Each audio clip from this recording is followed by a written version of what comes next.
we hope and we pray that it will be finished before the 6 months. Ano po, bearing any other unforeseen circumstances, we hope and I think it will be finished because we are already on the final stage of the bidding process.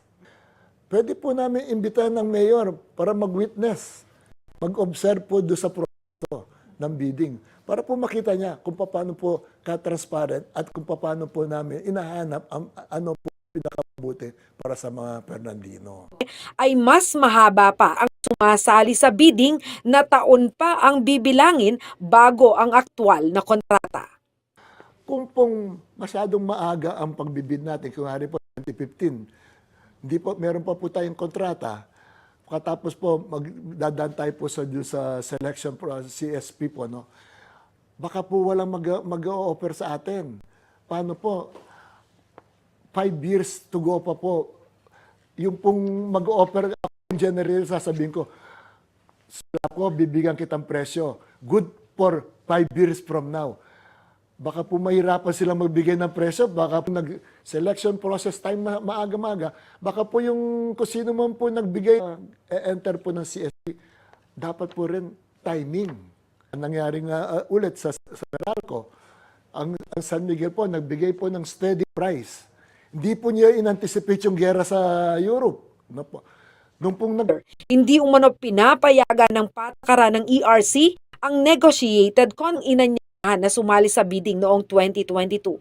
Ngunit wala nang available na supply para sa pangangailangan ng Esfalapco. Kaya po hindi natin po pwede i-negotiate na naman po yung extension ng kontrata. Dapat po dumaan tayo sa isang proseso. Ito po yung CSP. Nung pong nag-EPSA tayo, Emergency Power Supply, humingi tayo pong quotation proposal sa 7 na generator. No? Tingnan po yung resulta ng solicitation natin. Tatanabi,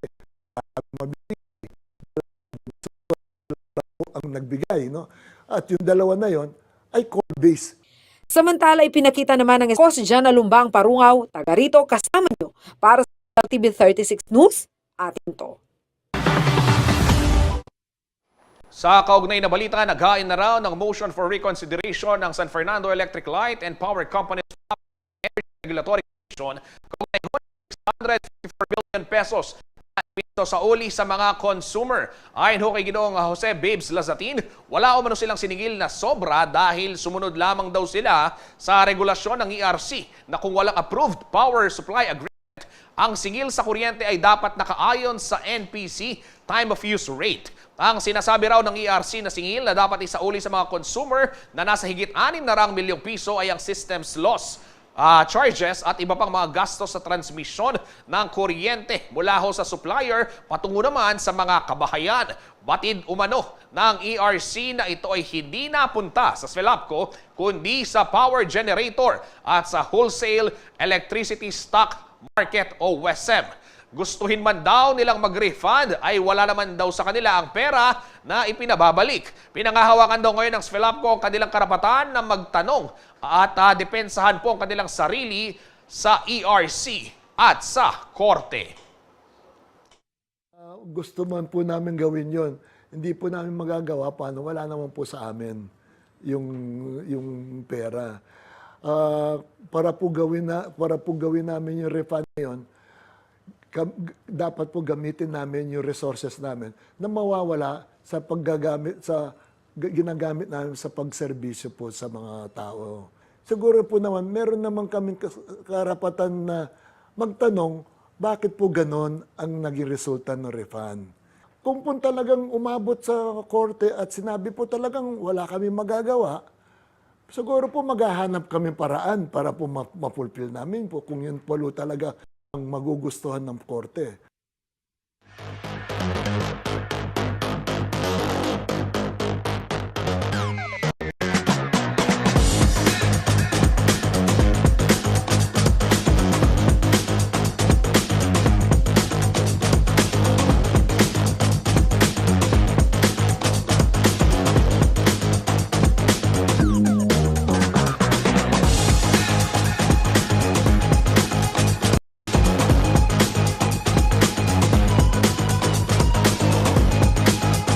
Sa ibang balita, isang bagong cardiac catheterization laboratory ang binuksan po sa Jose Bilingan Memorial General Hospital sa siyudad ng San Fernando, Pampanga, Huwebes, March 23. Gagamitin po ang naturang laboratorio sa mga interventional cardiac procedure o panggagamot ng mga sakit sa puso at maging ng non-cardiac procedures gaya ho ng interventional radiology para ho sa mga may cancer. Dumalo ho sa pagpapasinaya ng bagong pasilidad ng JBL Hospital sina Department of Health OIC Dr. Maria Rosario Vergere, ASEC o USEC Eric Tayag, ASEC Nenita Gorgolon, si dating Pangulo at Pampanga 2nd District Representative Gloria Macapagal Arroyo at gayon din po si Vice Governor Lilia Pineda. Sa kanyang talumpati, sinabi ni Vergere na mas mabilis na naitayo ang catheterization lab ng JBL sa ilalim ho ng Health Facilities Enhancement Program ng Kagawaran.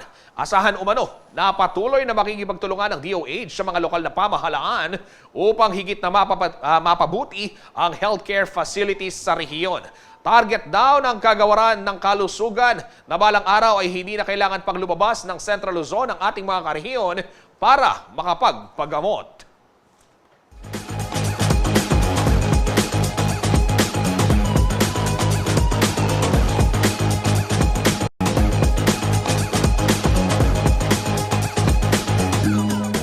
Marami pang mainit na balita sa pagbabalik ng CLTV 36 Balitaan. Atin to.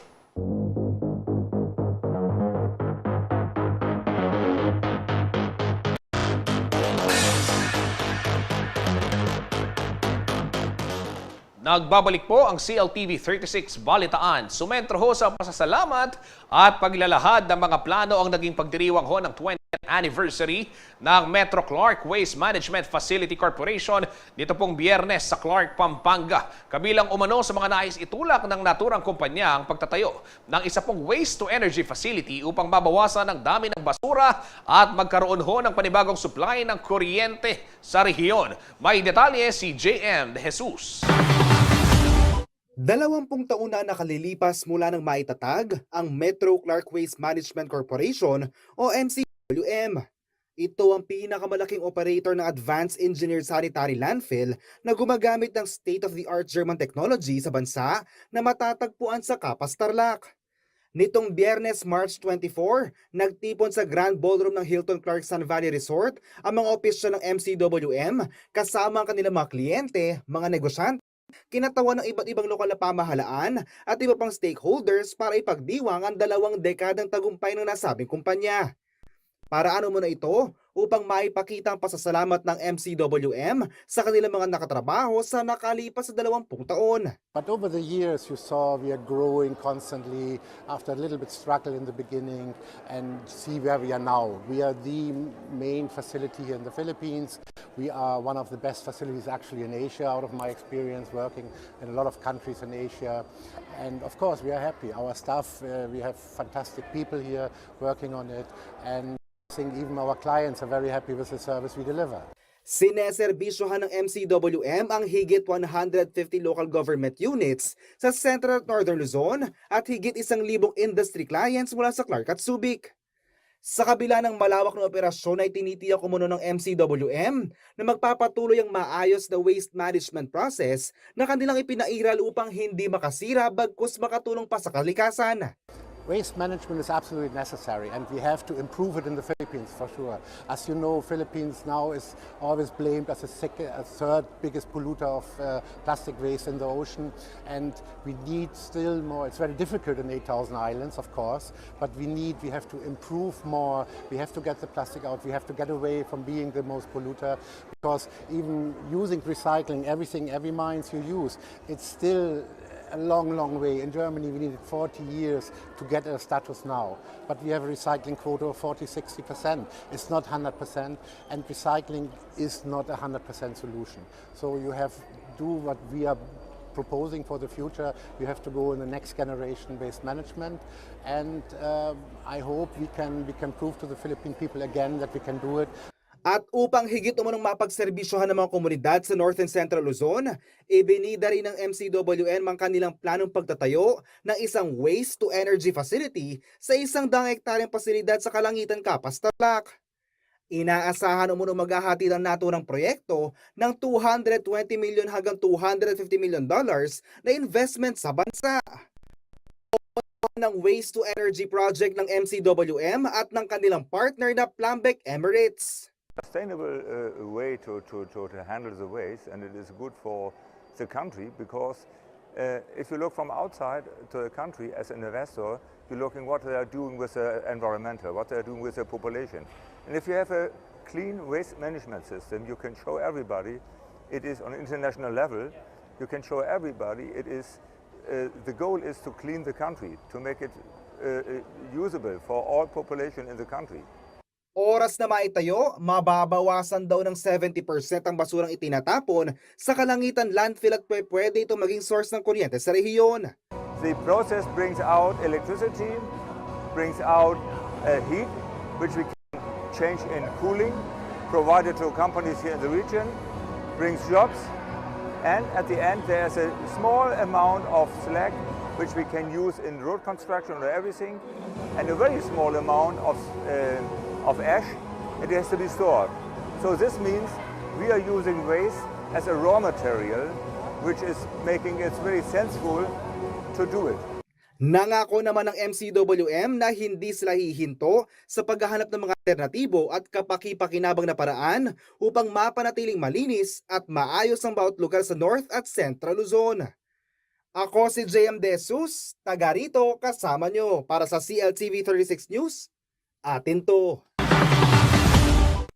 Sa iba pong balita, handa na hong magbigay ng confidence sa pamamagitan ho ng enhancement ang bagong bukas na Dr. MG Manalang Aesthetic Clinic sa syudad ho ng San Fernando, Pampanga. Kung ano-ano nga ba yung kanilang mga serbisyo at produkto, alamin ho natin sa ulat na ito.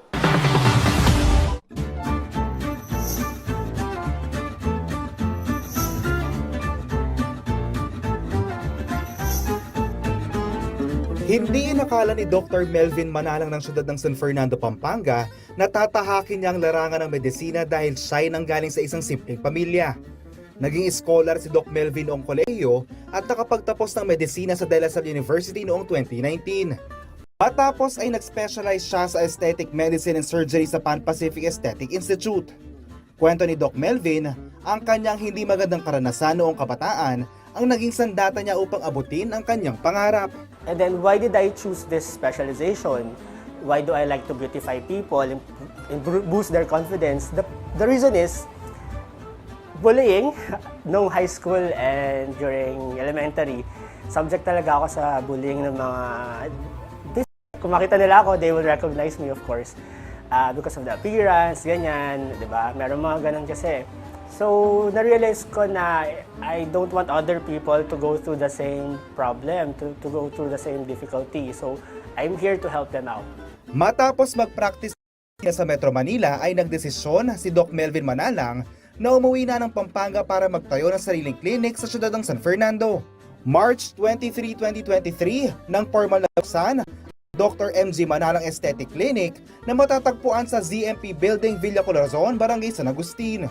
Gamit ang world-class na mga kagamitan at produkto ay handa na umuno siyang bigyan ng newfound confidence sa mga kabalen, lalo na't kilala tayo bilang mga lago at mga santing.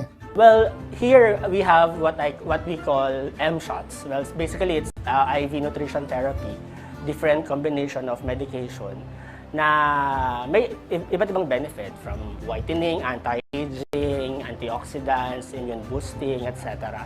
And then we also have machines. So we have lasers, we have hair removal, we have EMS, yung mga muscle stimulation that could help you tone your muscles.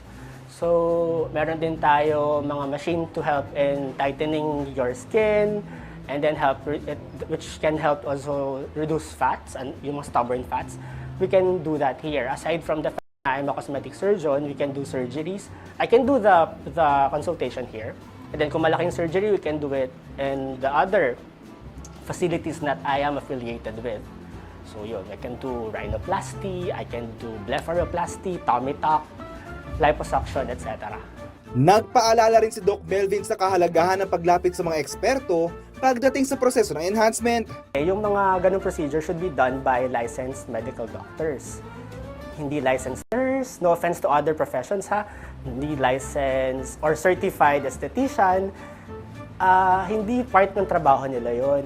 And for the safety of our clients, our patients, kailangan they should bear in mind na they won't entrust their health and their well-being sa not properly trained individual. And then, of course, kami, we have our license to protect. That's why we doble ingat tayo. And it took a lot of years for us to train. Samantala, para sa mga nais ma-achieve ang kanilang perfect look, maaaring bisitahin ng Dr. MG Manala Aesthetic Clinic Martes hanggang Sabado 12 noon to 9 p.m. Pwede ring bisitahin ang kanilang Facebook page at kontakin ang numerong 0927-022-9449 para mag-set ng appointment. Ako si JM De Jesus, taga rito, kasama nyo para sa CLTV 36 News. Atin to! Kabalen, Kariyon, ang init ho ng panahon, ano? Pero alam niyo ho ba, pag ganyang mainit ang panahon, wala hong masasarap pa sa isang baso ng halo-halo. At kung halo-halo po ang pinag-uusapan, nako, eto, subok na. Makabebes halo-halo. Dito pong Sabado nagbukas ho sila ng 2 bagong branch para ho mas maging accessible ho para sa ating mga kabalen ang kanilang pinagmamalaking halo-halo. Saan ba mabibili yan, Kuyang Ray? Gusto mo? Pasyalan natin yan mamaya. Dito lang sa may supermarket ng SM Pampanga. Ayan, bukas na ho yung branch ho ng Makabebes Halo-Halo and Treats dyan. At syempre sa may San Fernando rin, sa may South Supermarket. Ayan, makikita ho ninyo yan. At pwede ho kayong bumili. Ano ba yung mga flavors na kanilang ino-offer na pagkasarap-sarap? Ito hong kanilang special overload. Nandito ho lahat. Meron siyang ube, may leche flan, may ano ba to? Merong ito yung pastillas. Ay nako, nagutom ako. Pagkasarap-sarap naman. Pero kung gusto niyo naman mamili na lamang ng mga special flavors. Ayan, meron ho yung Mangold Halo-Halo, limited edition lamang ito. Meron silang pastillas con leche, halaya con langka. Ayan, at langka con leche. Meron ho silang regular sizes na pwede hong mabili at talagang sulit na sulit yan. Masarap na masarap ngayong panahon po ng tag-init. Kung naghahanap naman kayo ng ibang pagkain, available din ho sa kanila yung mga empanaditas, meron ho silang mga cookies, sa Nicolas Cookies, cupcake, at syempre, yun hong isa pa nilang produkto na masarap din ho kahit hindi taglamig. Ito hong champurado ng Makabebes. Opo, paborito ho ng inyong lingkod yan. Yung kanila hong special champurado na merong bacon bits and dolce crema. Yan, naku, nagugutom na naman si Lolo Ray. Ito, paborito ko rin yung kanila hong ube champurado na punong-puno ng keso. At syempre, yung kanilang champurado na may mangga at merong dilis. Napakasarap niyan. At yung buko pandan na champurado. Naku, at syempre yung classic na champurado, hindi rin ho yan mawawala. Kabalen, bisitahin nyo na ho ang Makabebes dyan ho sa may SM Pampanga Supermarket. Ayan, nakikita ho ninyo yung kanilang menu. At may mga champurado, may mga halo-halo. Perfect hong pang merienda. At syempre ho, yung sa may South Supermarket, dito ho sa may Gawing Sindalan. Pagkatapos ho ng Bangko Sentral ng Pilipinas, ayan, makikita ho ninyo yung South Supermarket sa MacArthur Highway sa Ciudad San Fernando. At makikita ho ninyo yan, nandyan ho yung Makabebes. Pagpasok nyo, unang stall sa South Supermarket, yung Makabebes Halo-Halo and Treats. Ayan, pagbati kay Kuyang John at sa kanyang may bahay. Ayan, mga kaibigan ho natin yan mula sa Makabebes. Maraming salamat at syempre congratulations sa inyo sa isang tagumpay na ipinagmamalaki nating mga Kapampangan, yung masarap na halo-halo ng Makabebes. Ayan.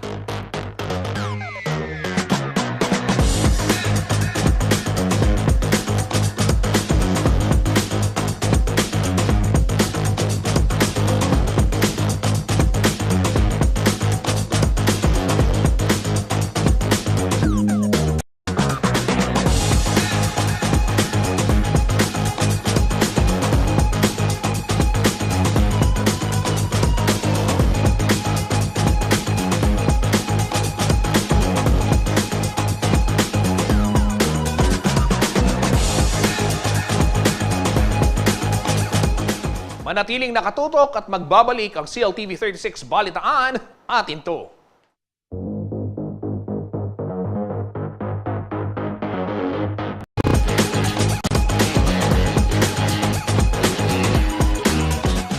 Nagbabalik po ang CLTV 36 Balitaan. Kabalen, Karehiyon, ipapalabas po sa University of the Philippines Film Center sa Diliman, Quezon City ang Kapampangan Film na Aria bilang bahagi po ng pagdiriwang ng Women's Month. Tampok po sa nasabing pelikula ang pagmamahalan ng Zarzuela singer na si Pining na kalaunay po'y humawak ng armas laban sa mga Hapon at ang labor leader na si David. Gayon din ho ang pakikibaka ng mga Huk guerrilla sa pangunguna ho ni Commander Liwayway. Dinerehe po ito ni Carlo Catu at isinulat naman ni Ginoong Roby Tantinco ng Holy Angel University Center for Kapampangan Studies. Mapapanood po ang Aria sa UP Film Center sa March 28, 2 p.m. at 5 p.m. at sa March 29, 4 p.m.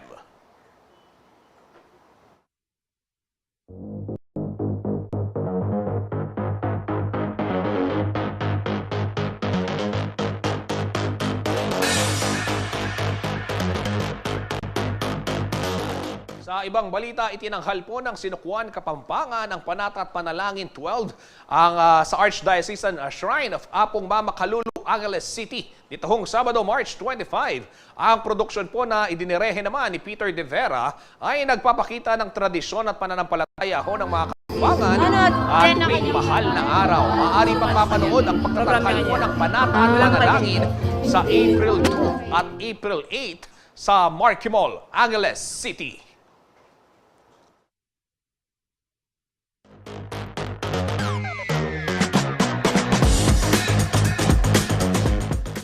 Balitang sports naman tayo, isang siksik na basketball weekend po ang natunghayan ng mga kabalen dahil dito isinagawa ditong March 20 araw ho ng linggo at pati nung Sabado na rin ang lima ho sa mga laro o yung mga laro ho ng National Basketball League o NBL Youth sa Colegio de Sebastian, syudad ho ng San Fernando, Pampanga. Nung pong linggo yan, dito ho ginawa yan. Ito po'y matapos ang mainit na bakbakan sa JILCF Gymnasium Bunlo sa Bukawi, Bulacan noon pong Sabado naman. Ayan, kaya po yung Central Luzon ay naging host talaga ng bakbakan sa hardcourt. Sa unang game po ay nagharap ang Hustle Rising Sun at TPMO Malunggay Pandesal. Sinundan naman ito ng Caloocan Yeng Skivel RPBY kontra NAPCO Easy Jersey Bruins. Yan, third game naman ang salpukan ho ng Hot Shots Basketball at ng Emeralds Academy. Sa ikapat na laro naman ay nagharap ang Luwid ECP, KGM Basic at Tagaytay Micotol. At last game naman ho yung Luwid Red Rose RAA kontra sa Taguig Junior Generals. Ayon ho sa mga organizer ng NBL Pilipinas, malaki ang maitutulong ho sa kabataan ng active lifestyle at pagkakaroon ho sila ng oportunidad upang ipamalasong kanilang talento sa paglalaro ng basketball at makilala sa iba't ibang makilala ho nila yung mga iba't ibang manlalaro sa bansa. Ito rin daw ay pwedeng maging daan para sa mga sports scouts upang makahanap ng mga bagong manlalaro na pwede hong isabak sa mga collegiate games, sa mga professional league at gayon na rin sa international competition.